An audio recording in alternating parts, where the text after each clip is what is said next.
இப்போ ஆன்லைனில் அதிகமாக திமுக இருக்கவங்க ஸ்ப்ரெட் பண்ணுற விஷயம் என்ன தெரியுமா? செங்கோட்டன் அவர்களை பார்த்தீங்கன்னா பிஜேபி தான் அமைச்சது, இதெல்லாம் அமித்ஷா அவர்களோட செட்டிங்கு.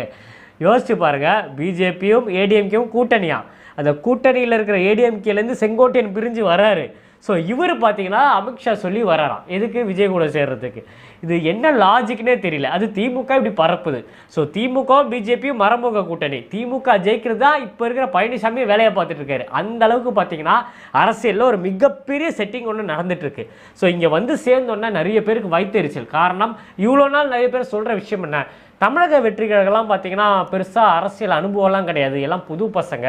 அவரோட கட்சி தலைவருக்கு என்ன தெரியுமா, அவர் இவ்வளோ நாள் நடிச்சிட்டு இருந்தார், புசி அனந்தன் ஒருத்தர் இருக்கார், அவருக்கு என்ன தெரிய போகுது, அவருக்கு ஒழுங்காக பேசக்கூட மாட்டுறாரு, இந்த மாதிரி ஏகப்பட்ட விமர்சனங்கள். ஆனால் அதே புசி அனந்த் அவர்கள் தான் இந்த கட்சியை இது வரைக்கும் கொண்டு வந்து நிப்பாட்டி வச்சிருக்காரு. அவ்வளோ பவர்ஃபுல்லான ஒரு பார்ட்டியாக எல்லாருமே அதிர வச்சிருக்காரு பாருங்களா. இதே புசி அனந்த் தான் கொண்டு வந்து இங்கே நிற்க வச்சிருக்காரு. இதே புசி அனந்த் தான் இப்போ அரசியலோட எல்லா நகர்களும் ஒவ்வொன்றா மூவ் பண்ணிட்டு இருக்காரு.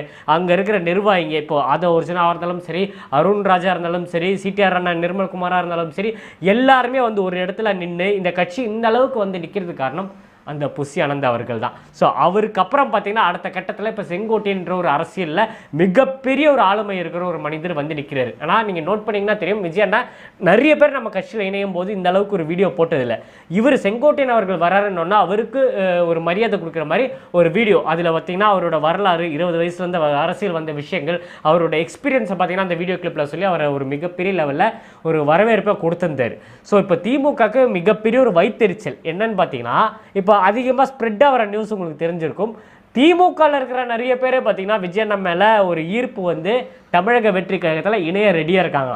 இந்த சைடு பார்த்தீங்கன்னா செங்கோட்டையன் அவர்களோட ஆதரவாளர்கள், என்னடா இவர் போயிட்டாரு, இவர் தமிழக வெற்றி கழகம் போனோன்னா இந்த அளவுக்கு ஆதரவு இருக்கே, நம்மளும் இங்கேருந்து போயிடலாம், ஏன்னா பிஜேபியோட கூட்டணி வச்சிருக்காரு, பழனிசாமி நம்ம சொன்னாலும் கேட்க மாட்டுறாரு, அவரோட வியூலே அவர் போயிட்டு இருக்கிறாரு.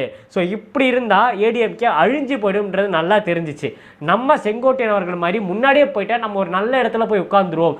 கடைசியாக போகிறதுக்கும் முதல்ல வரதுக்கும் நிறைய வித்தியாசம் இருக்குது. ஸோ அரசியலில் அதை நம்ம எடுத்து சொல்லணும். அதனால தான் நம்ம சீனியர்னு ஒரு விஷயம் சொல்லுவோம். இப்போ கட்சியில் என்னை பொறுத்த வரைக்கும் பார்த்தீங்கன்னா, நீ எப்போ தமிழக வெற்றி கழகத்தில் இருந்த, எப்போ வந்தேன்னு சொன்னால் என்னோட மக்களிகம் வரலாறு எடுத்து பார்த்தீங்கன்னா ரொம்ப வருஷத்துக்கு முன்னாடி. ஸோ என்னோட அரசியல் எக்ஸ்பீரியன்ஸ் கேட்டிங்கன்னா தமிழக வெற்றி கழகம் ஆரம்பிக்கும் போதே நான் விஜய் அண்ணன் கூட இருக்கேன்.